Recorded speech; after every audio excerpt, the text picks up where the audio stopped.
Welcome to this webinar, S1000D Quality Assurance. I'm your presenter, Pete Bruno from Op Aero. The quality assurance of interactive electronic technical manuals is the collection and process of checking activities that are carried out during and after the development of the item to ensure the contents are fit for the purpose and are technically accurate. These checking activities can vary, especially for aerospace systems between civil and military programs. Business Rule Decision Point 00017 in the S1000D specification are the rules for quality assurance.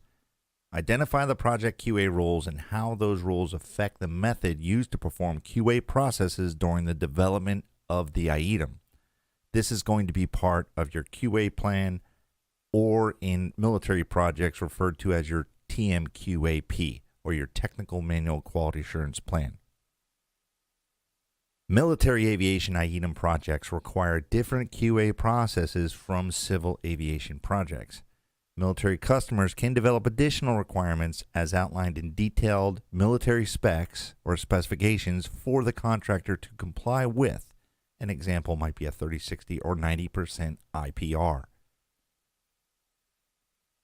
In military projects, fitness for use checking is carried out by the contractor during what's called a first verification and optionally by the customer, or what's called a second verification, whereas in civil projects, this checking is a responsibility solely to the contractor. Civil customers and Civil Aviation Airworthiness Authority requirements state the OEM, like I said, the OEM is responsible for the quality of the item, and it must comply with rules detailed in the ATA e-Business Program series of specifications. An in-process review, or IPR, is a review by the customer of the item being produced by the contractor. The main function of the IPR is for the customer to give guidance to the contractor and ensure the content is accurate and the development is on schedule.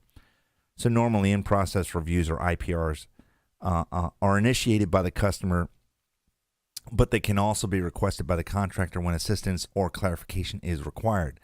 The IPR ensures that the item and data modules that are comprised of inside the item are being prepared to the required scope, depth, and time scale in accordance with the TMCR, or the Tech Manual Contract Requirement. During the first QA review, the contractor's QA team verifies that the produced technical content is adequate and accurate and complies with the requirements set by the rules of the project and follows the applicable specifications. First verification is the process by which the contractor validates the item and data modules for correct data module identification, accurate content, content description meets the product specification, and of course safety of application and use. First verification is certified by the contractor for all military programs. For those civil aerospace programs, the first verification must satisfy that Civil Aviation Airworthiness Authority. Second verification is the optional process by which the customer carries out a practical demonstration of the item supplied by the contractor and to make sure the technical information is, again, adequate to permit the efficient and safe use of the product or the item. This is not an optional process for military programs. To ensure items are produced in accordance with the customer's requirements, the contractor must include in the production procedures the appropriate control of quality. So this will be your technical manual content and product plan, where it will note the appropriate level of quality assurance, and then it probably, or more than likely, will refer to a TMQA plan. The assurance of the quality must be substantiated by evidence that the quality control is maintained and that in-house checks and first verification have been carried out. So as part of this QA, the customer can review the contractor's quality control, including in-house checks and first verification, to ensure that the required quality is achieved by the contractor. Now, in military projects, first review of the Tech Manual Content Plan and then the QA plan are accomplished first before any development of your item takes place. The contractor must produce and maintain a documented QA program and plan for the technical information that is being developed. So we've already discussed this. This is a S1000D requirement. All right, so it's sometimes, like I've said, the military calls it a TMQA plan. The program must be reviewed as necessary to ensure that it remains effective and describes in sufficient detail your procedures that ensure the item is being produced in a technical, accurate, safe to use, and it meets the requirements of the terms of the scope, depth, and timescales outlined in that TMCR. The contractor must produce and maintain a documented QA program and plan for the technical information that is being developed. The program must be reviewed as necessary to ensure that it remains effective and describes in detail the procedures that ensure the items are being produced and are technically accurate, safe to use, and meet all the requirements in the terms of the scope, depth, and time schedules laid out in the TMCR. So the contractor QA program should take into account, number one, the development, preparation, maintenance, and distribution of procedures for the preparation or in-house checks and first verification of the item. Number two, it should take into account coordination with the design, production, product support, and other such departments to ensure that the source data used to produce the item is to the required standard and in most cases needs to be extremely accurate.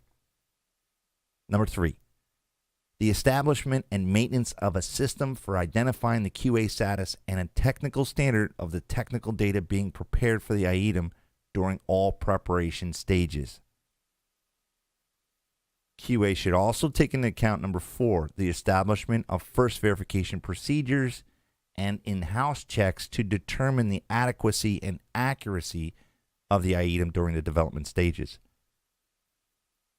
We should take into account, number five, formal IPRs or first QA if you're civil aviation to make sure that the items are accurate, adequate, and comply with the specs for both content and production.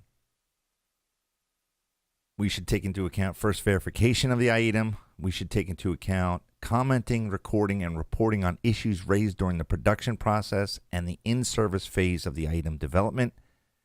We should take into account, number eight, establishing the correct security classification for data modules in accordance with the project.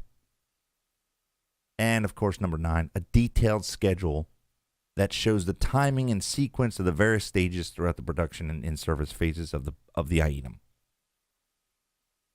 So the contractor must prepare a schedule which will permit the customer or the appropriate release authority to carry out IPRs or QA checks of the item and data modules. IPRs or QA checks can also be requested by the contractor when assistance or clarification is required. Items produced for military programs by the contractor can be subject to second verification either at the contractor's premise or at the customer's location. Second verification by the customer does not absolve the contractor from carrying out any first verification and must not be used by the contractor as evidence of an effective QA being accomplished on the item. The item can require a second ver at the contractor's premises so as to prove practical applicability to the satisfaction of the appropriate release authority or the customer. So you can get back after the first verification and sit down and go through the item in a second verification to prove that practical applicability. In some cases, of course, the first and second verification can be combined into one process of technical verification and can be applied to all the data modules upon agreement between the customer and the contractor during the process. Business Rule Decision Point 00018. Rules for first and second verification. Number one, we need to decide on the rules for the first and second verification. Number two, for example, such a rule might be that all data modules that have a safety-related procedure must have first verification carried out on object. And we'll talk about on object here in a minute. So the method of first verification of draft data modules depends on the type of technical information they contain. Some drafts can be checked against items of design documentation such as drawings, test schedules, etc., and this is known as tabletop first verification. Other drafts, such as those containing procedural steps, can require a practical demonstration of the procedure. This is known as an on-object first verification. And other item drafts can require both on-object and table type first verification to be carried out. The contractor must use engineering judgment in deciding which first verification method to be used. The technical need for the type of first verification may be weighed against economic considerations in respect of time, safety, and other prevailing factors, but in all cases is to be carried out. In military programs, the contractor must submit a first verification proposal to the customer to agree. Now, this is going to be, of course, in the TMCR and re-emphasized in the TMQA plan. So a practical demonstration of first verification of a procedure must be carried out in sequence and under conditions that provide reasonable assurance of the suitability of the procedure under normal customer conditions. Use must be made of the appropriate approved tools and test equipment if available.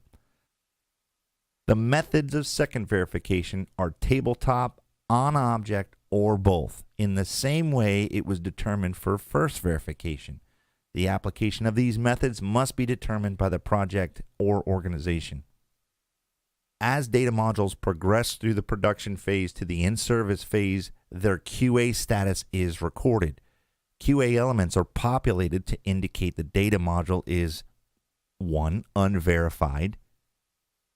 2. First verified with its appropriate XML attribute. Or 3. Second verified with its appropriate XML attribute. The nature of modern complex item projects means they also have complex contractual arrangements and processes. Business Rule Decision Point 00019, QA Review Cycle Process. Decide on the review cycle processes and procedures prior to starting the project. In the case of a simple project that has one supplier, one customer, and one product, the review cycle is relatively simple. This is an example only, and the project or the organization must establish and detail their own QA process and procedure before the project starts.